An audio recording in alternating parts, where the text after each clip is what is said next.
Bonjour à tous. Nous allons voir aujourd'hui, dans le cadre de ces cours consacrés aux internes de psychiatrie de première année, la question des stratégies nationales de prévention du suicide. Nous verrons le principe de ces stratégies nationales et nous ferons un large point sur la situation en France euh, à ce jour, donc en 2022.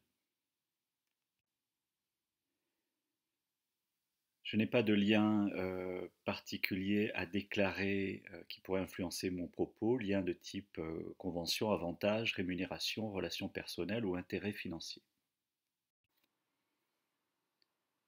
Par contre, je suis impliqué dans différentes actions qui pourraient éventuellement influer mon propos, j'espère pas de manière négative, que je resterai quand même objectif. Alors, je suis membre du GEPS, le groupement d'études et de prévention du suicide, la Société française de suicidologie, qui a contribué à la stratégie nationale de prévention du suicide en France. Alors, je suis membre depuis juin 2017 et je suis au conseil d'administration depuis juin 2021. Je suis également membre invité de l'Observatoire national du suicide depuis avril 2018. Je suis membre de l'IASP, l'International Association for Suicide Prevention, qui est un acteur de la prévention du suicide dans le monde. Donc, je suis membre depuis octobre 2020 et représentant pour la France métropolitaine pour la période 2022-2025. Je suis membre du COPIL ARS Île-de-France pour le déploiement de la stratégie nationale de prévention du suicide dans la région depuis avril 2021. J'ai contribué à la mise en place de la cellule Vigilance Paris entre 2018 et 2021. Je conseille la préfecture de police de Paris pour la prévention du suicide des policiers depuis 2019. Je rejoindrai au 1er septembre 2022, dans quelques jours, le service de psychiatrie du CHU de Bicêtre, dont le chef de service est le professeur Emmanuel Coruble, ce service ayant la charge de la cellule vigilance 92-94. Et je rejoindrai à la rentrée 2022 l'Union nationale de prévention du suicide, l'UNPS, qui est donc une fédération d'associations impliquées dans la prévention du suicide. Donc avant de voir la situation en France, il est intéressant de faire un peu le point sur ce qu'est une stratégie nationale de prévention du suicide. Et pour cela, je vais me baser sur ce rapport de l'OMS publié en 2018 qui évalue les progrès, donne des exemples et des indicateurs pour la mise en place de stratégies nationales de prévention du suicide. Alors, la première stratégie nationale connue est probablement celle qui a été mise en place en Finlande dans les années 90. Donc, vous voyez, c'est une histoire qui a une trentaine d'années tout au plus. Alors, ceci a conduit l'OMS à publier un rapport en 96, Prevention of Suicide Guidelines for the Formulation and Implementation of National Strategies. Donc, un premier guide finalement, des premières recommandations sur la manière de mettre en place ces stratégies nationales. Et puis, il y a eu une importante amélioration des conséquences que nous avons vues, hein, avec une explosion des publications à partir des années 2000. Il a fallu aussi prendre en compte le fait qu'il y a d'importantes variations culturelles entre les pays du monde. Et donc l'OMS a commencé à publier de nouveaux rapports à partir de 2012 prenant en compte ces nouvelles connaissances et les différences entre pays. Alors aujourd'hui, il n'y a malheureusement que 38 pays dans le monde à avoir clairement une stratégie nationale de prévention de suicide. Alors, ça ne veut pas dire qu'il n'y a pas d'autres, dans les autres pays on ne fait pas de prévention de suicide, mais pas organisée de cette manière comme une stratégie nationale. Vous pouvez retrouver toutes ces stratégies nationales sur un site internet, Mindbank .info qui d'ailleurs ne compile pas seulement les stratégies nationales, mais tout ce qui est politique publique en termes de santé. Un point à signaler, c'est dans cette idée un peu de stratégie nationale, surtout d'alerte finalement ou de sensibilisation plutôt de la population à cette question du suicide, qui est un aspect des stratégies nationales. C'est la création de la journée internationale de prévention du suicide qui est organisée par IASP, donc l'Association internationale de prévention du suicide, tous les 10 septembre. Alors pourquoi une stratégie nationale de prévention du suicide est importante? Eh bien pour plusieurs raisons qui vont se combiner. Je vous ai mis ici un copier-coller traduit de ce qui est dans le rapport. Donc si vous n'avez pas le temps de lire le rapport, vous avez ici les points principaux qui sont avancés. Donc une stratégie nationale souligne la portée et l'ampleur du problème, mais plus important, elle reconnaît que le comportement suicidaire est un problème majeur de santé publique. Donc c'est une reconnaissance publique qu'il y a un problème majeur de santé publique. Les deux ne sont pas synonymes pour un problème de santé publique qui n'est longtemps pas reconnu pour différentes raisons. Une stratégie signale l'engagement d'un gouvernement à s'attaquer au problème. Là aussi, ce n'est pas parce qu'il y a un problème de santé publique qu'il y a un engagement public à s'y attaquer, euh, pour différentes raisons, encore une fois. Mais mettre en place une stratégie nationale, c'est dire il y a un problème et on va s'en occuper. Une stratégie cohérente recommande un cadre structurel intégrant divers aspects de la prévention du suicide. Donc comment on va faire cette prévention? Une stratégie fournit une orientation faisant autorité sur les principales activités de prévention du suicide fondées sur des données probantes, c'est-à-dire qu'elle identifie ce qui fonctionne et ce qui ne fonctionne pas. Donc idéalement, elle se base sur les données de la science en mettant en place ce qui est connu comme efficace au moment de la mise en place de cette stratégie. Une stratégie identifie les principales parties prenantes et leur attribue des responsabilités spécifiques. En outre, elle décrit la coordination nécessaire entre ces différents groupes. Alors ça, c'est important. Avant de mettre en place la stratégie, on identifie aussi les gens qui sont déjà impliqués dans la prévention du suicide ou qui sont susceptibles d'être impliqués. On identifie donc les responsabilités de chacune de ces parties prenantes. Une stratégie identifie les lacunes cruciales dans la législation existante, la prestation de services et la collecte des données. Donc il va falloir corriger un certain nombre de choses éventuellement avant de commencer. Une stratégie indique les ressources humaines et financières nécessaires aux interventions. Et oui, il va falloir mettre en place les conditions pour que cette stratégie fonctionne. Une stratégie façonne le plaidoyer, la sensibilisation et la communication avec les médias. Très très important. Une stratégie propose un cadre solide de suivi et d'évaluation, instillant ainsi un sentiment de responsabilité chez les responsables des interventions. Il faut clairement identifier dès le départ comment cette stratégie va être suivie et évaluée. Et enfin, une stratégie fournit un contexte pour un programme de recherche sur les comportements suicidaires. Donc l'OMS identifie la recherche comme un élément essentiel de la stratégie nationale de prévention du suicide. Alors un point qui paraît évident, mais c'est toujours bien de le rappeler, c'est que si c'est une stratégie nationale de prévention du suicide, eh bien ça doit avoir une approche stratégique. Alors une approche stratégique, c'est quoi? C'est favoriser, donc dans le cadre de la prévention du suicide, c'est favoriser une approche multisectorielle, pas seulement le secteur de la santé, mais aussi l'éducation, le travail, la protection sociale, l'agriculture, le milieu des affaires, la justice, le droit, la défense, la politique et les médias. Elle doit être adaptée au contexte social et culturel. Elle doit permettre d'identifier les parties prenantes, on l'a dit, et leur donner des objectifs clairs. Elle doit analyser la situation avant la mise en place. Elle doit évaluer les ressources humaines et financières disponibles, permettre d'obtenir un engagement politique clair avec le problème qui est celui des changements de gouvernement. Elle doit permettre d'aborder la question de la stigmatisation. Elle doit augmenter la sensibilisation à la question du suicide. Elle doit énoncer des objectifs clairs. Elle doit identifier les facteurs de risque et de protection. En pratique, c'est permettre d'identifier les éléments de la prévention universelle, sélective et ciblée qu'on a vu dans un autre cours. Elle doit permettre d'améliorer les systèmes de collecte des données, par exemple suicide, tentative de suicide, et faire de la recherche. Et elle doit conduire à un suivi, une évaluation afin d'ajuster la stratégie si nécessaire. Voilà, vous avez ici représenté les grands points essentiels d'une approche stratégique organisée, réfléchie, intelligente de la mise en place d'une stratégie nationale de prévention du suicide. Alors une question importante, c'est comment on va mesurer le succès d'une stratégie nationale de prévention du suicide. C'est pas simple dans la mesure où cette stratégie va avoir de multiples composantes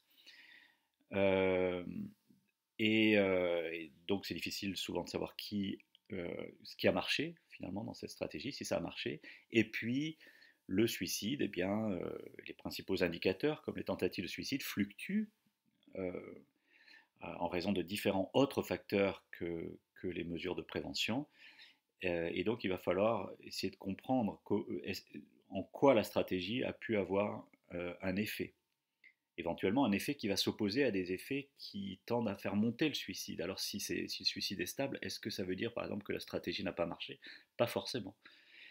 Alors l'OMS suggère d'avoir une logique de programme, program logic comme ils appellent ça, c'est-à-dire qu'il faut théoriser l'action du programme.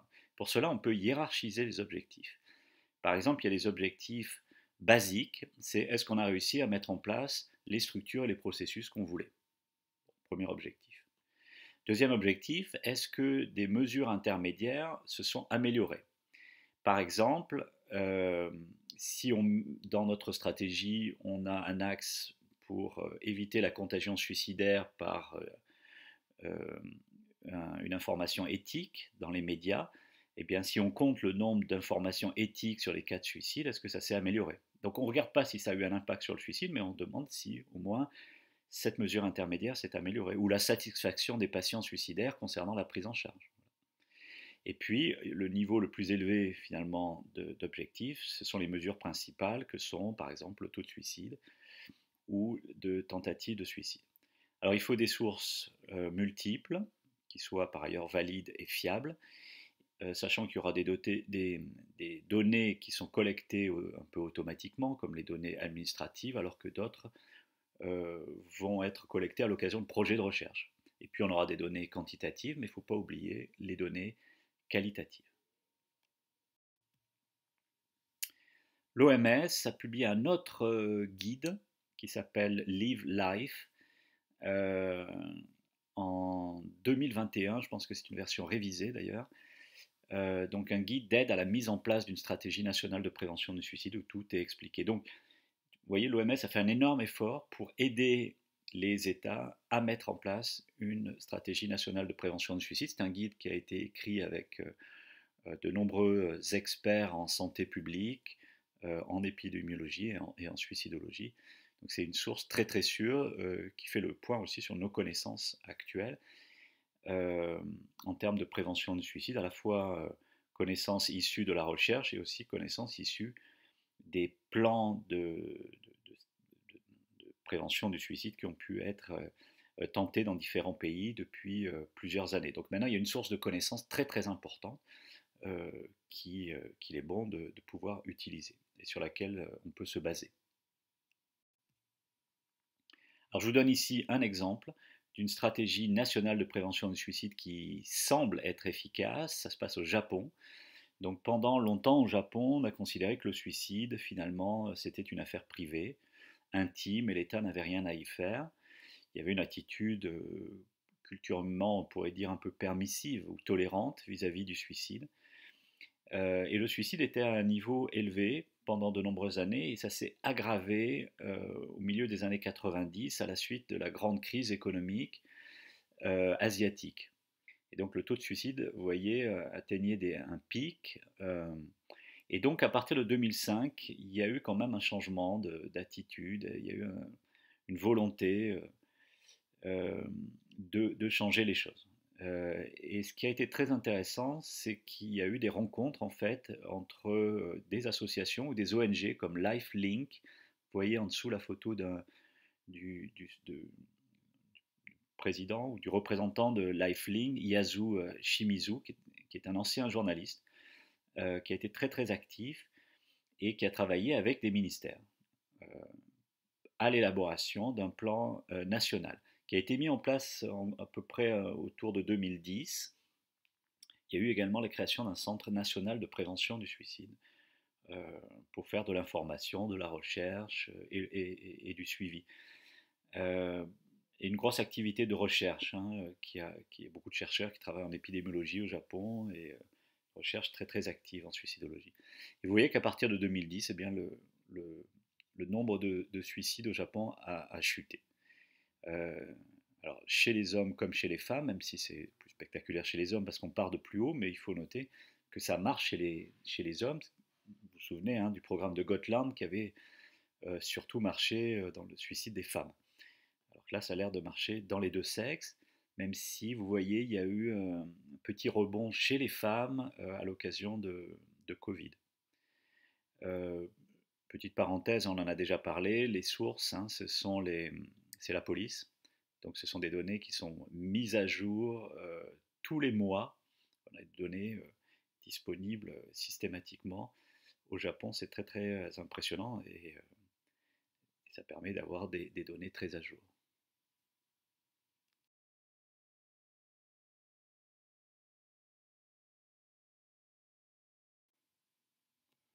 Alors avant de parler de stratégie nationale de prévention du suicide, on va parler de la prévention du suicide en France en général. Il me semble intéressant de prendre un peu de recul et de champ pour comprendre où on en est aujourd'hui. La prévention du suicide, de manière générale, dans le monde, ça commence après-guerre, après la Deuxième Guerre mondiale, avec des centres précurseurs, notamment à Vienne, autour de Ringel, et aux États-Unis, d'abord en Californie, autour de Littman, Farbro et Schneiderman, euh, qui s'est déplacé ensuite au NIMH et qui a diffusé. Si on revient en France, la première date finalement, c'est 1960, la création de SOS Amitié, c'est tout à fait remarquable. Vous voyez que finalement la première grande mesure de prévention du suicide, elle vient des associations. Et ça c'est important à garder en tête.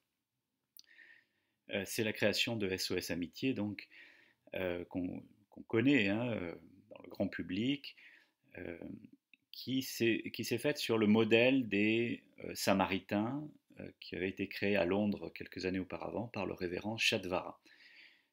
Donc ce sont des bénévoles qui répondent au téléphone avec une philosophie de rester anonyme, donc, permettrait de libérer aussi la parole. Donc sont anonymes à la fois la personne qui appelle et celle qui répond. Alors par la suite, il y a eu d'autres associations de répondants téléphoniques, par exemple SOS Suicide. En 69 est créé en France le groupement d'études et de prévention du suicide, le GEPS, qui est finalement la première société savante française, donc, qui vient aussi à la suite de quelques autres associations savantes, sociétés savantes créées dans le monde hein, dans les années 60. Donc le GEPS est créé par trois personnes, le professeur Moron, le professeur Jean-Pierre Soubrier et le professeur Jacques Védrine. Soubrier et Védrine étant toujours très présents dans les réunions en suicidologie. En 1990, nous avons en France le premier rapport véritablement sur la prévention du suicide. Un rapport est rédigé par Michel Debout, qui était professeur de médecine légale à Saint-Étienne, lui aussi toujours très actif en suicidologie. Je pense que je dis ça parce que c'est très très important hein, d'avoir ces personnes qui ont participé activement à la prévention du suicide euh, dans dans de longues périodes avant la mise en place véritablement d'une stratégie nationale. C'est eux qui ont permis que tout cela se réalise. Hein. C'est pour ça que je me permets de prendre un peu de temps sur cet historique parce qu'il est important. Alors vous vous rappelez 93, un suicide de l'ancien Premier ministre Pierre Bérégovoy qui choque beaucoup, qui fait quelque part entrer de manière un peu brutale dans la vie publique et politique la question du suicide. En 96, la prévention du suicide devient une des 10 priorités de santé, donc ça devient quelque chose qui est identifié comme un sujet majeur dans le top 10. Et puis ça va être suivi d'une série de plans stratégiques en santé dans lesquels la prévention du suicide va régulièrement apparaître sans forcément euh, se concrétiser en termes d'actions très très claires, à une exception que je vais donner dans un instant.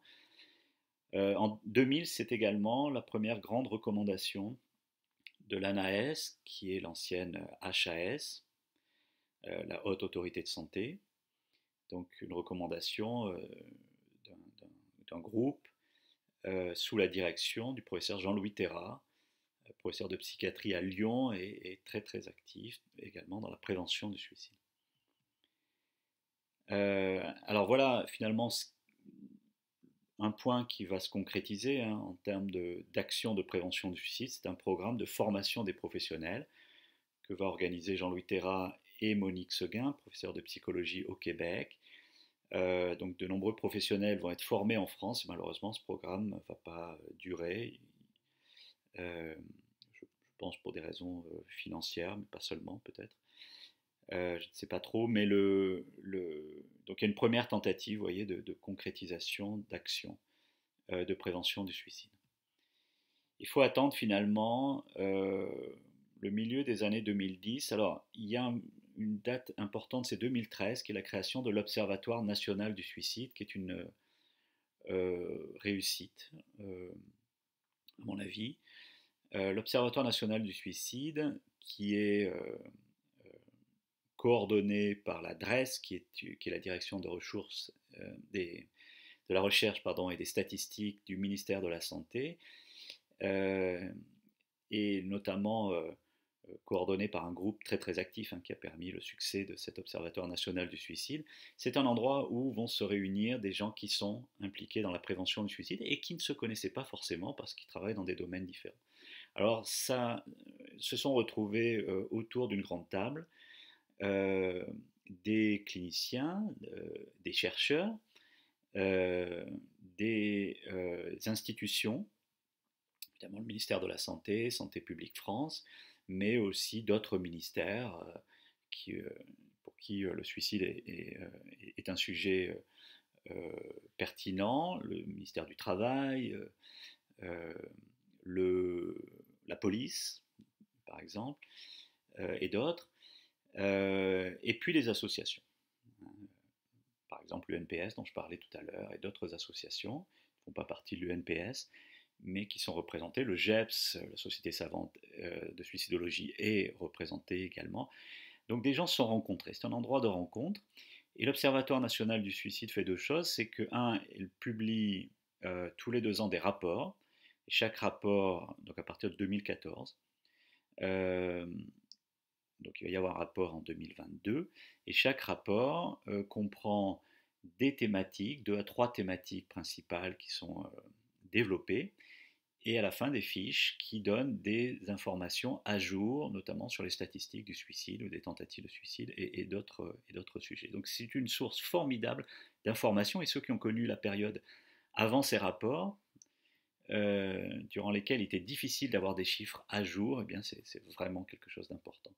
Et l'Observatoire national du suicide produit également tous les mois une veille sur les publications scientifiques et autres types de publications institutionnelles par exemple, en lien avec le suicide. Donc vraiment une source d'information et un moyen fabuleux de rencontre et d'échange et de communication.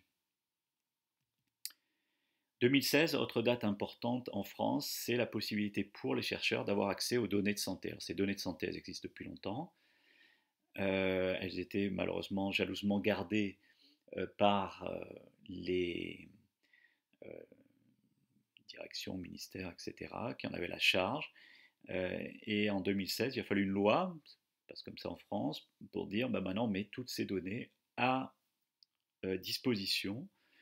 Alors pas du grand public, tout le monde n'y a pas accès, mais à des personnes pour les rendre publiques finalement et faire de la recherche. Donc c'est la création du SNDS, le Système national de santé, qui actuellement a permis la mise en commun de 3 grandes bases de données, si vous voulez un peu schématiquement, celle des causes de mortalité, qui est gérée par le CEPIDC, c'est une unité de l'INSERM, les données de l'assurance maladie, et sur par exemple, pour ce qui est des consultations externes ou des médicaments prescrits, entre autres, et puis les données d'hospitalisation, notamment le PMSI. Donc le fait de connecter ces bases de données permet de faire une recherche absolument formidable, et les papiers qui sont publiés à partir du SNDS le montrent. Même quand on essaie de répliquer des études qui ont déjà été menées à l'étranger, on voit que ces études en France portent sur des échantillons qui sont beaucoup plus grands, beaucoup plus larges, et ça permet d'avoir des données en France. Alors 2018, c'est la feuille de route santé mentale, on va y revenir. Et 2022, la dernière instruction, juillet 2022, la dernière instruction de la Direction générale de la santé concernant la stratégie nationale de prévention du suicide. Donc la création finalement officielle de la stratégie nationale de prévention du suicide, on pourrait dire, même si elle n'apparaît pas vraiment comme ça, c'est 2018, la feuille de route santé mentale.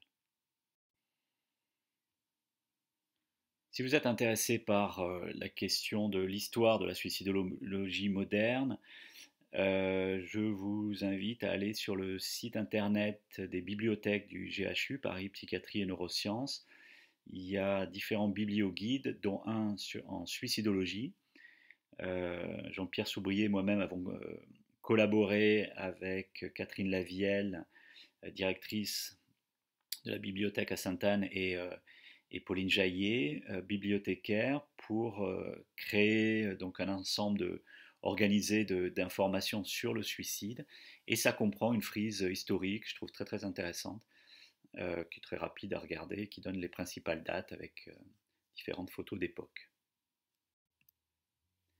Alors parlons de cette feuille de route santé mentale et psychiatrie qui ne porte pas uniquement sur la stratégie nationale de prévention du suicide, hein, mais qui parle de différents axes d'action à mener en santé mentale en général et en psychiatrie en particulier. Et l'action numéro 6 s'intitule Mettre à disposition des agences régionales de santé un ensemble d'actions intégrées de prévention du suicide. Alors, cette action numéro 6 présentait 6 points. Je ne vais pas rentrer dans les détails ici puisqu'on va revenir très largement dessus ensuite, mais clairement identifié pour une stratégie finalement nationale, même si elle ne s'intitulait pas comme ça, je pense, à ce moment-là.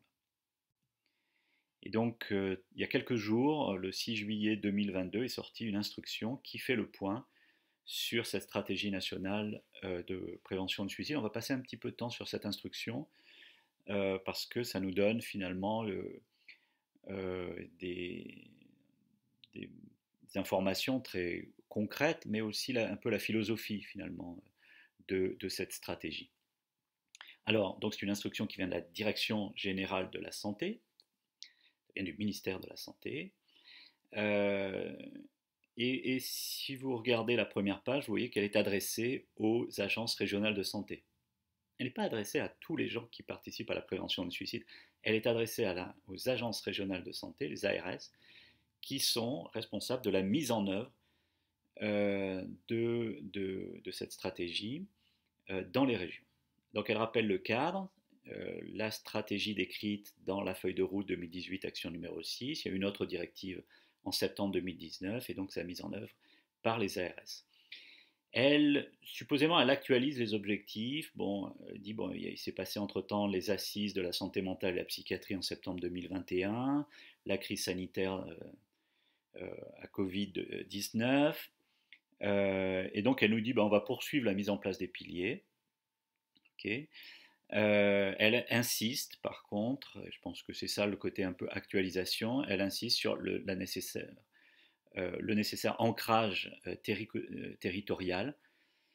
Donc ça ne doit pas être un système hors sol, vous voyez, c'est quelque chose qui est vraiment ancré dans un territoire donné, et il doit y avoir une articulation entre les différentes mesures, avec également une approche donc, qui est multimodale, il y a plusieurs actions en même temps, multisectorielles, donc il va y avoir différents intervenants venant de milieux différents qui vont devoir travailler ensemble et donc en collaboration et en partenariat.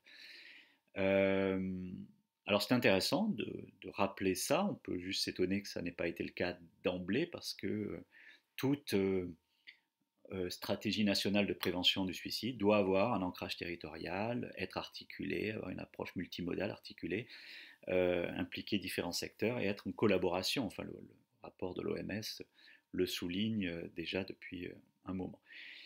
Donc ça n'avait pas vraiment été clarifié comme ça, mais c'est toujours bien que ce soit fait à un moment, et donc c'est le cas dans cette instruction.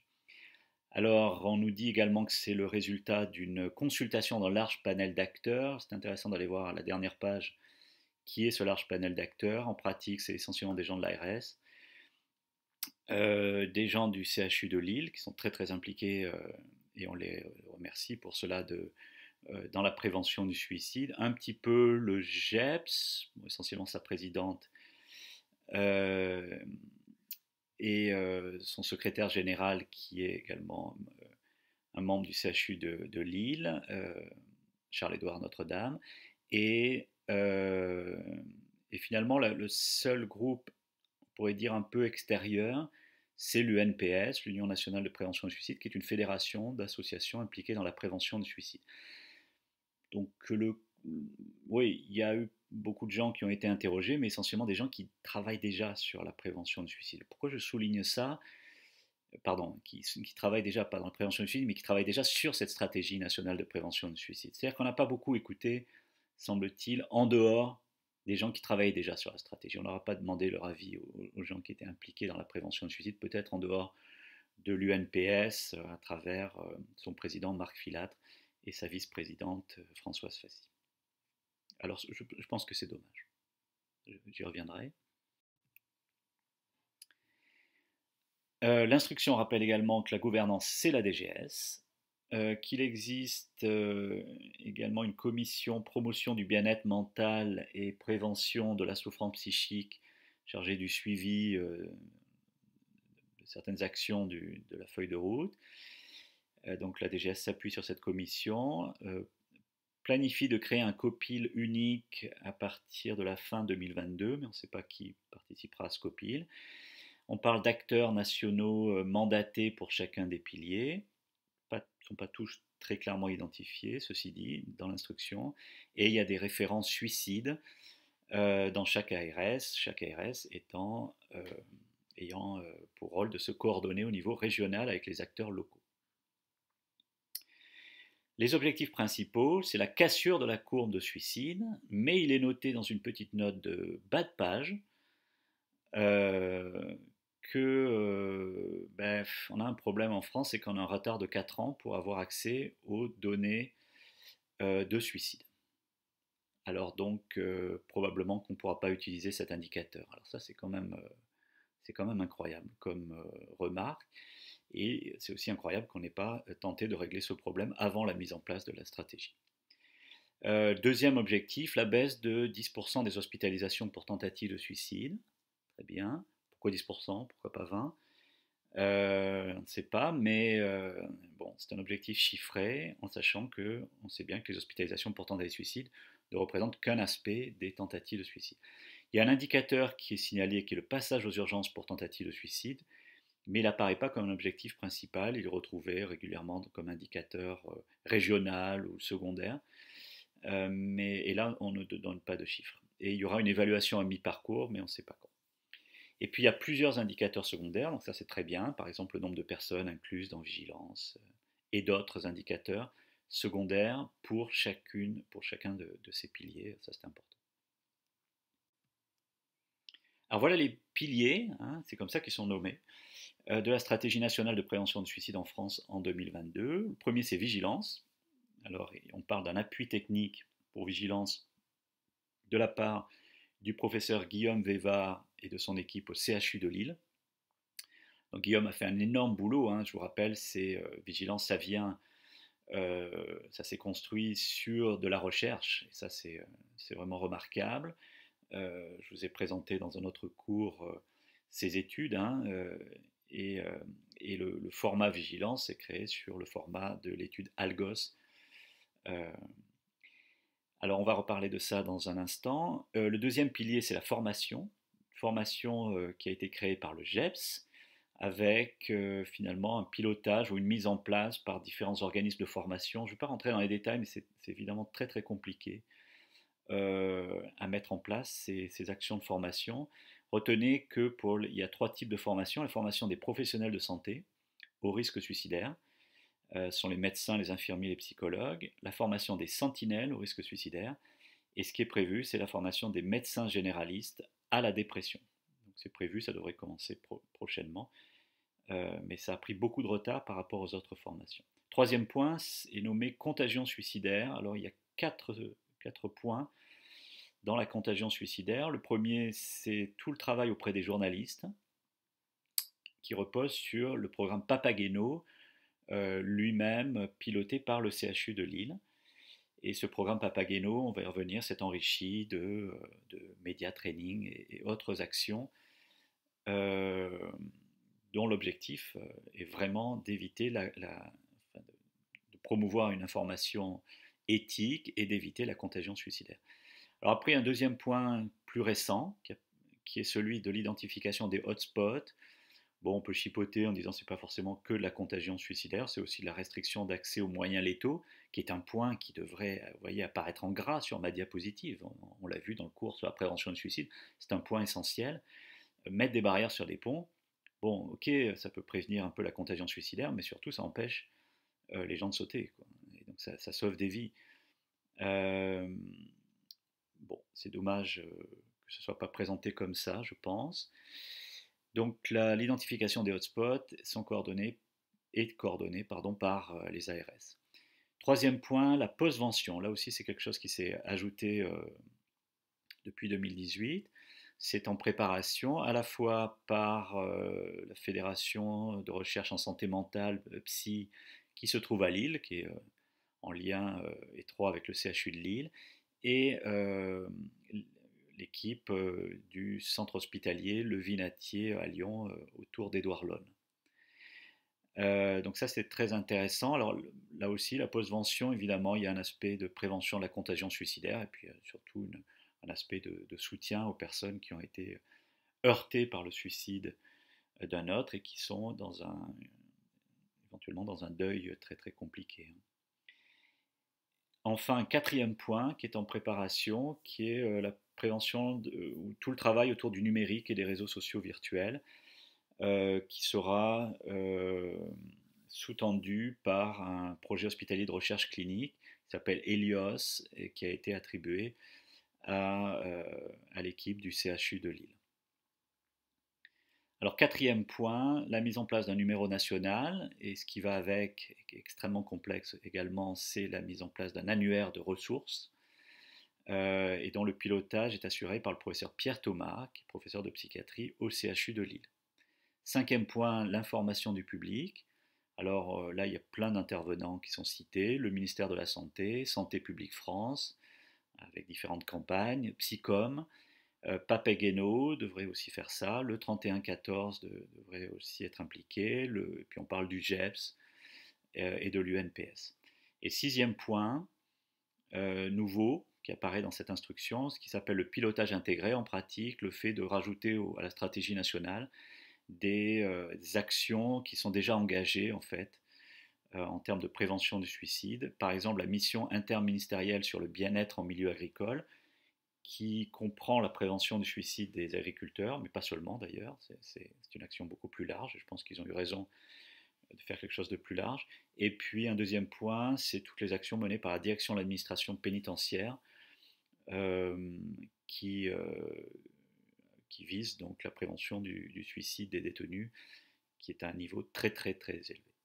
Alors on peut s'étonner qu'il n'y en a pas d'autres qui aient été ajoutés, par exemple après le plan de mobilisation du suicide dans la police, qui est en place depuis 2 ans, sinon 3 ans, euh, et qui évidemment serait tout à fait, aurait tout à fait sa place dans la stratégie nationale de prévention du suicide.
Vous voyez ici représenter un centre vigilance, en l'occurrence celui de Paris, qui est installé à l'hôpital Sainte-Anne. Alors un centre vigilance, ça comprend un responsable médical, habituellement à temps plein et habituellement un psychiatre. Donc à Paris, c'est le docteur Liovaillon qui est montré ici debout. Et puis des vigilanceurs et vigilanceuses, donc en plus ou moins grand nombre, euh, qui est un nouveau métier finalement, hein, celui de répondre au téléphone et de passer des coups de fil à des gens qui sont à risque suicidaire important. Euh, alors ça demande une formation hein, qui est sur le CHU de Lille, une formation très très pratique. Et ces vigilanceurs et vigilanceuses sont des infirmiers, habituellement de psychiatrie, ou des psychologues. Et il est recommandé qu'ils soient à mi-temps, parce que c'est un travail extrêmement stressant avec un autre mi-temps ailleurs. Alors il y a également dans chaque centre un assistant administratif, puisqu'il y a un gros travail pour récupérer les demandes de suivi, euh, envoyer les cartes postales lorsqu'il n'y a pas de réponse téléphonique, et contacter les médecins généralistes et autres intervenants auprès du patient. Donc ça nécessite une petite équipe soudée, euh, des débriefings hebdomadaires et à la demande en fonction des situations difficiles. Idéalement des bonnes conditions de travail, ce qui est le cas pour le centre vigilance, mais il y a une grande hétérogénéité entre les centres en fonction de ce que les structures qui soutiennent ces centres ont accepté quel effort ils ont accepté de faire, ou quelles possibilités locales en tout cas sont disponibles. Donc Vigilance Paris est installé dans un hôpital psychiatrique, à d'autres endroits comme à Lille, c'est installé près du SAMU, dans l'idée qu'il y a finalement une parenté évidente, et puis ça permet de mobiliser le SAMU en cas de situation critique.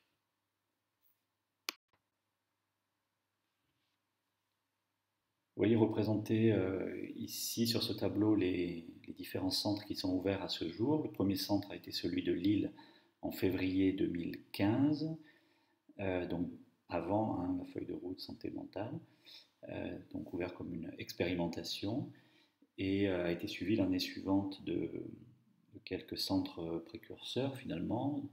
Pont-d'Orson, Basse-Normandie en mars 2016, Dole en Franche-Comté en avril 2016, Brest et Montpellier en juin 2016. Pour ce qui est de l'Île-de-France, 4 centres sont ouverts. Le premier a été Plaisir en avril 2019 pour le 78 avec une extension au 95. Le second Paris en juin 2020 pour Paris Intramuros avec une extension maintenant au 93. Puis Bicêtre en mai 2021 pour le 92-94 et enfin Étampes pour le 77-91 il y a quelques semaines. Donc il est encore en cours de déploiement. C'est un déploiement évidemment qui a été rendu plus difficile durant la pandémie à Covid en 2020 et 2021.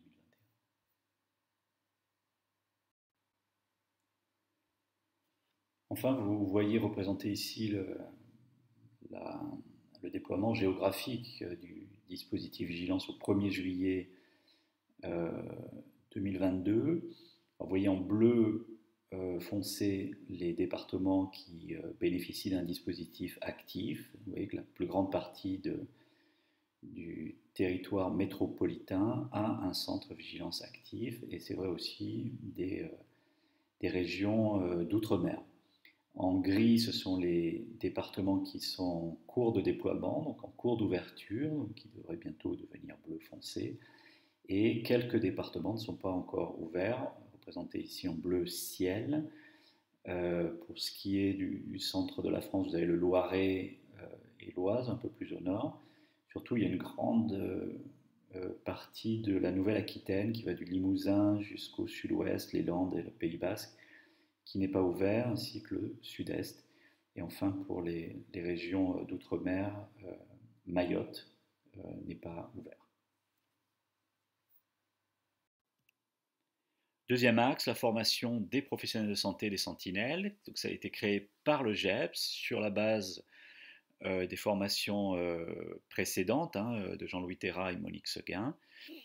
Alors pour une raison qui m'échappe encore, on me l'a expliqué, mais franchement je ne comprends pas la logique, mais il y a deux formations pour les professionnels de santé, une à l'intervention de crise et l'autre à l'évaluation orientation. Alors moi je pense que les professionnels de santé, qu'ils soient médecins ou non médecins, devraient être formés aux deux, donc il devrait y avoir une formation pour les professionnels de santé. C'est un peu compliqué la tâche. Et puis il y a une deuxième formation, donc là un peu plus courte, qui est à destination des sentinelles. Donc ce sont des formations très pratiques. Il s'agit, bon, bien sûr, de s'assurer que le savoir de base sont connus, mais ça ne suffit pas pour être à l'aise devant une personne suicidaire, savoir quoi faire. Et c'est l'idée de ces formations, c'est d'avoir des outils pour répondre, savoir bien évaluer et savoir bien orienter ou intervenir pour les professionnels de santé. Ce sont des formations qui sont organisées au niveau régional, coordonnées par l'ARS, mais la DGS en fait finance les formateurs et ensuite les gens qui s'inscrivent doivent payer leur formation. C'est comme ça qu'elle est financée, donc elle est coordonnée, finalement mise en œuvre. De différentes manières dans les régions, c'est assez compliqué, mais bon, assez souvent maintenant par des organismes de formation agréés. Troisième pilier, le programme Papageno, dont l'objectif est la prévention de la contagion suicidaire. Donc ça a commencé comme une très belle idée, qui était de dire on va essayer de travailler avec les élèves en journalisme. Et pour travailler des élèves en journalisme, ce sont les internes de psychiatrie qui vont y aller. Ils ont à peu près le même âge, ça sera plus facile. Et puis ça va être intéressant pour tout le monde. C'est compliqué de travailler avec des journalistes parce qu'ils sont très très sensibles à la liberté de la presse, et puis ils ont bien raison. Et on est bien content d'avoir une presse libre en France, et on ne veut pas que ça change. Mais le message, c'est l'information, c'est important, la liberté de la presse, c'est important, mais cette information, elle doit être éthique. Et il faut informer les journalistes qu'effectivement, rapporter un cas de suicide de manière non adaptée, ça peut créer un effet de contagion et donc faciliter le passage à l'acte et le décès par suicide d'un certain nombre de personnes. Ça a été très très largement démontré, il n'y a pas de doute là-dessus. Et donc il suffit d'apprendre à comment parler de suicide. Il ne s'agit pas de cacher les choses, de toute façon quand on cache ça finit toujours par se savoir, mais il s'agit de les rapporter de manière éthique. Par exemple, en ne donnant pas de détails sur les moyens utilisés, en ne donnant pas une vision romantique du suicide, et en donnant de l'information sur les possibilités d'aide si la personne qui lit ne va pas bien. Donc ce travail continue. Maintenant, le programme Papageno a pu travailler avec, je crois, presque toutes, sinon toutes les écoles de journalisme en France. Ça n'a pas été simple, mais c'est en place. Et puis, il s'est étendu, c'est une bonne chose, à d'autres types d'actions. Par exemple, tous les gens qui travaillent dans la prévention du suicide peuvent faire du média trading pour apprendre à communiquer sur le suicide avec les médias. Et puis, travailler également avec les institutions. Par exemple, il y a un travail qui a été entrepris avec la préfecture de police de Paris. Donc Papageno est intervenu pour former des communicants de la préfecture de police de Paris et les syndicats qui communiquaient souvent après des cas de suicide de policiers. Mais donc il y a une formation pour expliquer comment communiquer de manière éthique en évitant que derrière un cas de suicide il puisse y en avoir d'autres par un effet de contagion. Voilà, donc c'est un programme très très actif, très joli. Mis en place par cette équipe très très dynamique au CHU de Lille. C'est un très beau programme.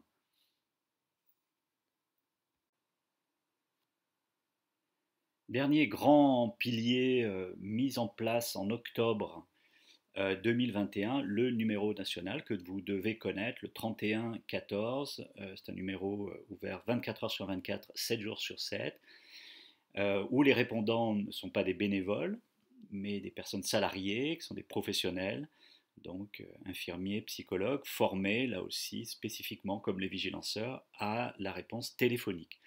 Donc il y a différents centres qui couvrent différentes régions françaises, métropolitaines et ultramarines, avec des centres qui par ailleurs s'occupent de la nuit euh, et qui sont un petit peu moins nombreux. Alors tous les centres ne sont pas encore ouverts à ce jour, mais les centres qui ne sont pas ouverts sont pris en charge, ou les appels vers ces centres sont pris en charge par un autre centre.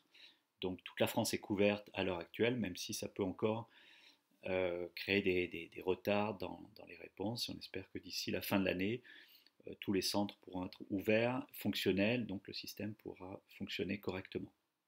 Donc c'est techniquement très très complexe. Il y a une deuxième complexité, donc, qui est celle de la formation de ces professionnels, donc, qui est assurée par des formations similaires aux formations des vigilanceurs. Et une troisième complexité du numéro national, c'est que les répondants doivent avoir à leur disposition euh, toutes les informations concernant les ressources locales pour aider la personne. Et ça, c'est pas simple. Hein, ces annuaires sont toujours très très complexes parce que les ressources changent, il y en a de nouvelles de créées, il y en a d'anciennes qui disparaissent, d'autres qui changent de numéro de téléphone ou d'adresse. Donc il faut se tenir au courant. Je ne vais pas rentrer dans le détail parce que c'est compliqué, puis il y a des perspectives de mise en commun avec d'autres annuaires, enfin, passons. Mais c'est une très belle idée, le numéro national, effectivement, que tout le monde puisse appeler. Alors tout le monde, c'est le patient lui-même, c'est son entourage, et c'est aussi les professionnels de santé. Donc c'est un numéro très très ouvert pour aider le maximum de monde, vous voyez, avoir une réponse. Ne pas rester seul, hein, la philosophie c'est ça. Vous n'êtes pas seul, il y a quelqu'un pour vous répondre. Si vous ne savez pas où aller, appelez-nous, on vous dira. Ces professionnels répondants sont également formés à faire de la désescalade suicidaire, donc si les gens sont en crise. Mais il n'y a pas de suivi, hein, là non plus. Il peut y avoir un court suivi, il peut y avoir des rappels, mais l'idée c'est d'orienter ensuite vers le système de soins si c'est nécessaire, ou vers d'autres lignes téléphoniques si les gens ont besoin d'un simple soutien. Alors je voudrais terminer d'abord en me félicitant, hein, que nous ayons une stratégie nationale de prévention du suicide en France. On fait partie des quelques pays dans le monde qui en ont une, mais surtout, plus important que ça, euh, c'est que cette stratégie va aider de nombreuses personnes. Elle permet également, cette stratégie, de mobiliser un grand nombre de gens autour de la question de la prévention du suicide, elle permet de former des gens, elle permet de faciliter des interactions au niveau territorial. Ça, c'est un objectif qui va être difficile à mesurer, mais qui est que finalement avoir un centre de vigilance qui éventuellement participe aussi au numéro national, des gens qui ont été formés, etc. Ce sont des gens qui ensuite vont se connaître, vont travailler ensemble autour de la prévention du suicide. Et ça, c'est essentiel. La communication, la bonne communication est un élément essentiel de la prévention du suicide. Et comme on l'a vu, hein, la mauvaise communication entre les équipes est un facteur de risque de passage à l'acte chez quelqu'un qui est en crise suicidaire. Donc ça, c'est très très positif. Euh, et pour que ça reste positif, il me semble, il faut également un débat qui soit public, citoyen et aussi scientifique, basé sur les données de la science. C'est pour ça que je me suis permis, en mai 2022, de publier une tribune qui avait pour objectif finalement de faire connaître le grand public, en tout cas le public des lecteurs du monde, au fait qu'il y a une stratégie nationale de prévention du suicide en cours avec différents axes, différents piliers, mais aussi de souligner quelques faiblesses du dispositif. Alors quand je parle de faiblesse, ça n'est pas une critique négative du dispositif, c'est parce que dans mon esprit, il est essentiel d'identifier les faiblesses, parce que si le système ne fonctionne pas, il va s'arrêter. Ça s'est vu dans le passé, ça s'est vu ailleurs. euh, les gens vont se désengager, les gens qui sont actifs dans ce dispositif, mais aussi le gouvernement, le financement, etc. Donc si on veut un système qui soit efficace, d'abord, c'est notre objectif, mais qui soit aussi pérenne, eh bien, il faut corriger rapidement. Alors, je vous note ici un certain nombre de questions que je peux avoir sur cette stratégie nationale de prévention du suicide. Il y en a possiblement d'autres, mais déjà voyons celle-ci. Le premier, c'est qu'on on l'a dit, il faut des indicateurs. Et le problème, c'est que nous avons en France un indicateur qui est vraiment problématique, qui est celui des causes de mortalité, donc ça inclut le suicide, avec un accès à ces données avec un retard de 4 ans. 4 ans, ça veut dire que nous allons avoir dans quelques jours ou quelques semaines les données de 2018. Nous sommes en 2022. Euh, Comment voulez-vous guider une stratégie nationale de prévention du suicide avec des données qui ont un retard de 4 ans? Ça crée un retard dans le guidage de cette stratégie qui est monstrueux. Et je pense qu'on aurait dû régler ce problème avant. On aurait dû, dès 2018, quand on se lance dans la stratégie nationale de prévention du suicide, on devait régler ce problème qui est un problème de moyens et techniques, si vous voulez. Il faut passer à des certificats médicaux de décès totalement informatisés. Voilà, les médecins n'ont pas le choix. On arrête d'envoyer du papier qu'il est difficile de déchiffrer ensuite. Et on se connecte à un site internet, voilà, sécurisé, l'information est envoyée aux différentes administrations, dont le CEPIDC. Alors bien sûr, il y a des histoires de compatibilité entre différents dispositifs informatiques, etc. Mais bon, si on veut les régler, on peut les régler. On aurait dû le faire en 2018. En 2022, le problème n'est toujours pas réglé. Il s'est avéré euh, très aigu, ce problème, pendant la crise de Covid. Parce qu'on n'a eu aucun chiffre de suicide. On ne sait toujours pas ce qui s'est passé en termes de suicide. Alors CPDC a essayé de faire des calculs à partir des certificats réalisés dans les hôpitaux qui sont eux essentiellement numérisés. Euh, mais on aurait aimé avoir les chiffres en France. Je l'ai déjà dit, Grande-Bretagne, Allemagne, 1 an de retard. Police du Japon donne les données tous les mois. Donc on est un grand pays riche, on doit avoir, avec un système de santé fragile, mais qui reste quand même meilleur que dans d'autres pays du monde, on doit avoir ces données, il n'y a pas de raison. Donc le problème aurait dû être réglé bien avant. Le problème également des codages des tentatives de suicide à l'hôpital, c'est un deuxième indicateur principal, mais le codage est très très mauvais. On aurait dû faire une grande campagne pour améliorer le codage des tentatives de suicide à l'hôpital. Et pour beaucoup, ce codage est mal fait parce que les gens ne veulent pas coder des tentatives de suicide. C'est juste qu'ils ne savent pas que ce codage existe. Je l'ai vérifié moi-même dans un service universitaire avec une unité spécialisée en suicidologie. Ça s'est très vite corrigé. Alors on est embêté maintenant parce que si on améliore le codage, on va avoir une augmentation artificielle des nombres de tentatives de suicide à l'hôpital, vous voyez, alors qu'on est en train de mesurer l'effet de cette stratégie. Alors ce ne sont pas que les indicateurs principaux, malheureusement, c'est aussi les indicateurs secondaires. Par exemple, le taux de pénétrance, comme ça a été appelé, de vigilance aux urgences, c'est-à-dire le nombre de personnes passées aux urgences pour tentative de suicide qui ont été référées à vigilance. C'est intéressant de savoir combien sont vraiment référés et combien finalement ne sont pas référés à vigilance. Eh bien, c'est pas si simple à mesurer, à moins d'aller regarder dans les dossiers médicaux. Et il y a, par exemple, des expériences à la PHP pour, que chaque personne qui vient pour tentative de suicide, pour que cette information soit collectée systématiquement. Donc on pourra calculer de manière assez précise le taux de pénétrance, mais ce n'est pas fait partout.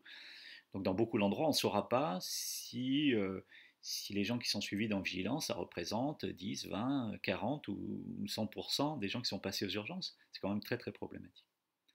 Donc les indicateurs ne sont pas bons, il aurait fallu y travailler avant.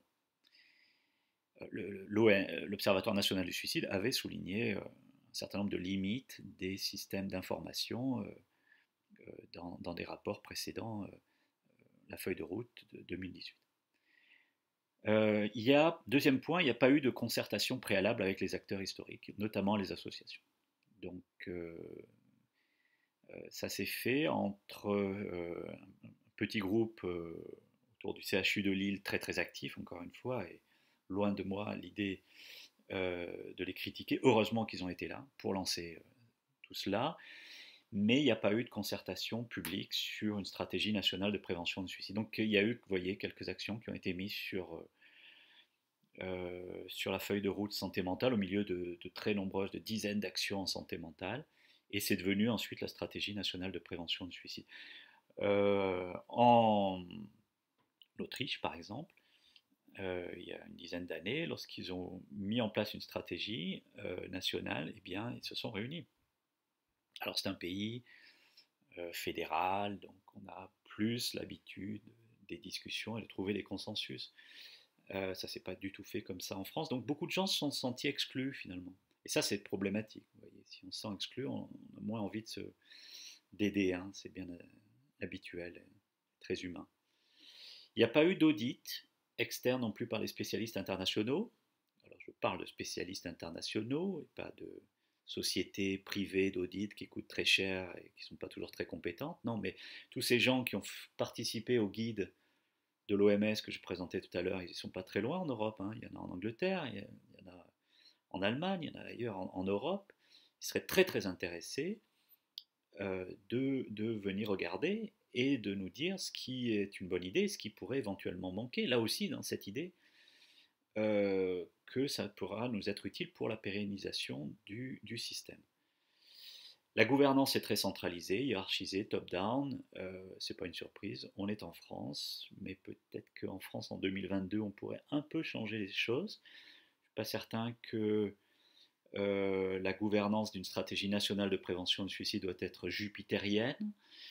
Alors, attention, top-down, ça a quand même des bons côtés. Il faut un moment quand même qu'il y ait un chef d'orchestre. On a vu l'histoire du Japon, c'est très top-down hein, au Japon. Euh, euh, et avec un gouvernement qui donne des actions à province, qui donne des actions aux municipalités. Bon, donc il faut quand même un petit côté top-down, mais on aurait pu le faire un petit peu différemment. Et on voit hein, dans l'instruction de juillet 2022 qu'on reste dans un système très très très top-down. Chose qu'il faut garder en tête, c'est que finalement, en aval de toutes ces actions, eh bien, la prévention du suicide finit quand même par reposer sur le système de soins en santé mentale. Hein. Si vous appelez le 3114, il y a des chances quand même qu'on vous oriente vers le système de soins en psychiatrie locale. Hein. Si ce n'est pas les urgences, un centre de crise ou autre. Mais il n'y a pas beaucoup d'alternatives actuellement en France. Si vous êtes suivi par vigilance, ben on va compter quand même que, en dehors de vigilance, donc qui est un système de veille et de recontact, mais que vous soyez suivi par un psychiatre ou un psychologue en ville ou à l'hôpital. Et si vous n'allez pas bien, ben on va envoyer une ambulance pour vous amener aux urgences. Donc, les gens qui vont vraiment pas bien, qui vont pouvoir être identifiés, c'est ce que permet de faire Vigilance ou Papageno, pardon, ou numéro national, ça c'est très bien, mais ont besoin en aval d'un système de soins. Or, le système de soins en santé mentale, comme vous le savez, est actuellement très fragilisé. On rentre dans une période où il va y avoir une stagnation du nombre de médecins avec une demande de soins qui est en train d'exploser. Donc un décalage très très important entre l'offre et la demande. Et ça va durer encore quelques années. Alors comment on va faire? Est-ce que ça ne met pas en danger tout le dispositif parce qu'on n'a pas pensé la réorganisation du système de soins en santé mentale? À mon avis, il y a beaucoup de choses qui pourraient être faites plutôt que de rester dans un système très hospitalo-centré. Vous êtes des internes de psychiatrie, vous le savez bien, votre formation est surtout à l'hôpital. C'est un vrai problème. Un autre point qui serait à discuter, c'est le choix des piliers. C'est-à-dire autant ce sont comme je l'ai répété plusieurs fois au cours de cette présentation, de très beaux outils qui ont été mis en place avec une belle philosophie. autant on pourrait se questionner, est-ce que ça aurait dû être le premier choix d'une stratégie nationale? Alors je ne l'ai pas dit précédemment, mais quand vous regardez les stratégies dans différents pays, il y a des choix qui sont faits par les pays.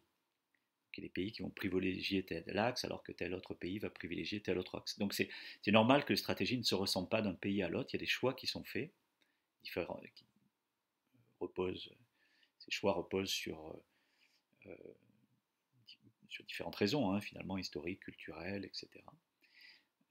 Mais alors, pourquoi avoir choisi finalement en premier le système de recontact? Ben, évidemment parce qu'il était déjà en place. Mais comme on l'a vu, Algos n'a pas montré un bénéfice en termes de prévention du suicide majeur, euh, et même en prévention de récidives suicidaires. Il faut garder en tête que la moitié des suicides ont lieu chez des personnes qui n'ont jamais fait tentative de suicide avant. Donc le système de recontact va viser que la prévention du suicide de la moitié des personnes. C'est déjà bien, hein. Mais rappelez-vous aussi que ceux qui passent à l'hôpital et qui font une tentative de suicide, il y en a 10% qui vont refaire, ce qui est beaucoup, mais 90% ne vont pas le faire. Donc on vise à réduire la réitération suicidaire de 10% des gens qui passent aux urgences, qui sont elles-mêmes une partie seulement des gens qui font les tentatives de suicide. On l'a vu aussi, beaucoup dans les suicides ont lieu à domicile sans présentation à l'hôpital. Vous voyez, quand on fait le calcul, on s'aperçoit qu'on va viser un tout petit nombre de gens. Alors c'est bien, mais là on cherche la prévention au niveau collectif et pour vraiment qu'il y ait une cassure dans les tentatives de suicide et aussi dans le suicide, il faut qu'il y ait un impact majeur. Donc c'est une grosse machinerie qui a été mise en place mais qui va viser finalement un nombre peut-être réduit. Et les premiers chiffres montrent aussi qu'il est difficile de faire entrer dans vigilance même des gens qui sont passés euh, par les urgences. Vous voyez, donc au final, quand on fait le calcul de tous ces pourcentages, on va atteindre un nombre plus limité de gens. Papageno aussi, programme très très intéressant, mais qui vise la contagion suicidaire. On aurait aimé savoir quels vont être les objectifs chiffrés finalement. On vise une réduction de combien de tentatives de suicide et de suicide par Papageno. Certes, il y a un phénomène bien reconnu de contagion suicidaire, mais est-ce que Papageno, ça sauve des vies? Ça réduit les tentatives de suicide? On n'en sait rien. Et le numéro national, c'est pareil. Ça a l'air d'être une très très bonne idée. C'est possible que ça va aider et que ça aide déjà beaucoup de monde. Mais aider beaucoup de monde, ça ne veut pas dire que ça va faire la prévention du suicide. Peut-être que les gens qui appellent, c'est des gens qui auraient de toute façon trouvé de l'aide par eux-mêmes. Donc c'est pas certain que ça ait un impact et la littérature scientifique ne montre pas, à ma connaissance, d'arguments forts pour un caractère préventif du numéro national. Les formations, c'est plus fort, mais les formations des sentinelles, hein, on l'a dit, n'a pas une preuve scientifique très forte en termes de prévention du suicide ou des tentatives de suicide. Et pourtant, c'est un axe, un des 4 piliers principaux. Et puis, il manque des choses, hein, comme la restriction des moyens létaux. Je vous l'ai dit, apparaît bien sûr l'identification des hotspots maintenant, mais d'abord, les hotspots, c'est qu'un aspect de la restriction des moyens létaux. Ce sont les lieux publics. Et puis, identifier les hotspots, c'est bien, mais est-ce que derrière, il est prévu qu'on mette des barrières sur les hotspots? Parce que si vous dites, il y a des... Bon, ben, prenez Paris, par exemple. Qu'est-ce qui va sortir des hotspots? Métro parisien, bien sûr. Alors là, d'abord, ça serait bien qu'on ait des chiffres. Hein. Ça serait bien d'avoir des chiffres publics. Euh, bon, ben, très bien, on aura identifié le métro parisien et après, ben, après il faut mettre des portes palières. C'est en train d'être fait, on le sait, hein, les Parisiens le savaient bien. La première ligne avec des portes à Paris, ça a été la 14 lorsqu'elle a été construite. Ensuite, on a mis des portes sur la ligne 1. On est en train d'en mettre sur la ligne 4. Il y en a, je crois, un peu sur la ligne 13, qui sera probablement la prochaine grande ligne sur laquelle on installera des portes palières. Et puis, toutes les nouvelles lignes ont des portes palières, sont d'emblée automatisées, hein, donc la ligne 15 est suivante. Bon, très bien, mais ça va prendre des années, ça coûte très cher hein, à mettre des portes palières. Mais sur les autres lieux, les autres hotspots qui seront identifiés, tel ou tel pont dans la région, est-ce que derrière il y aura des actions concrètes? Vous voyez? Donc il n'y a pas d'action de restriction des moyens létaux à l'heure actuelle, au niveau collectif. Il n'y a pas. Et c'est pourtant une des mesures phares de la prévention du suicide telle qu'elle a été montrée, vous le savez bien. On a vu ça très largement. Bon, il y a la question de l'organisation des formations, je vous l'ai dit, il y a 3 types. Il me semble que 2 types auraient suffi. Et puis on va commencer à manquer de formateurs parce que les gens se fatiguent, font d'autres choses, déménagent, partent à la retraite. Euh, Est-ce qu'il n'aurait pas fallu que les formateurs des sentinelles soient elles-mêmes des sentinelles, vous voyez?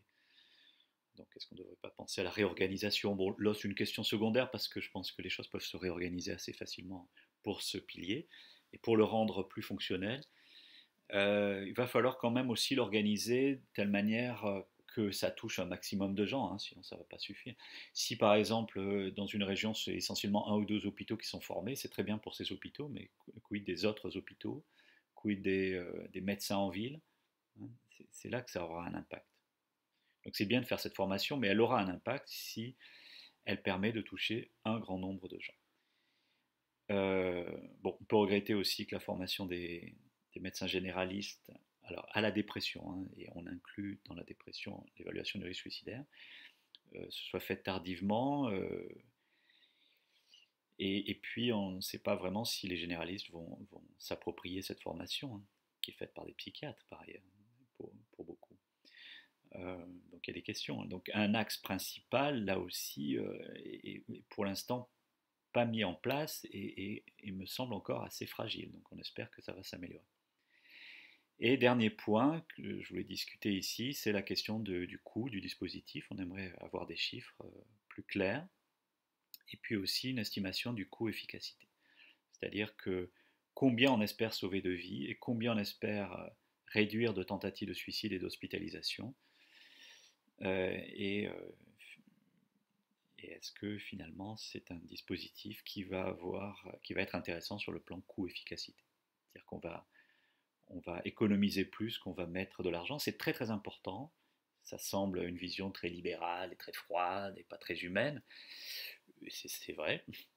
Mais au moment où il va falloir défendre au long cours la stratégie et dire au gouvernement il faut continuer à financer alors que vous devez faire des économies, vous devez mettre de l'argent ailleurs, ben, pour leur dire regardez, ça vaut le coup de continuer à mettre de l'argent dans cette stratégie, il vaut mieux avoir des chiffres plutôt que juste croyez-moi, c'est important.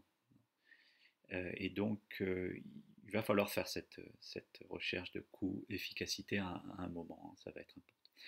Alors voilà ce que je voulais vous dire sur les stratégies nationales de prévention de suicide avec un long focus sur la France. Suivez bien toutes ces actions. C'est important que vous sachiez ce qui se passe actuellement dans ce domaine très très important de la prévention du suicide en France. Encore une fois, c'est formidable que tout ça se passe. Il y a encore beaucoup de questions en suspens. Et puis même si plus tard vous ne travaillez pas spécifiquement en suicidologie, ce qui va être le cas de la plupart d'entre vous, vous pouvez très bien être amené à travailler sur une autre thématique où il y a un besoin de stratégie nationale et donc vous avez déjà quelques clés là pour que tout ça se mette en place de la meilleure manière possible. Voilà, je vous donne rendez-vous pour un autre cours et je vous souhaite une bonne journée ou une bonne soirée.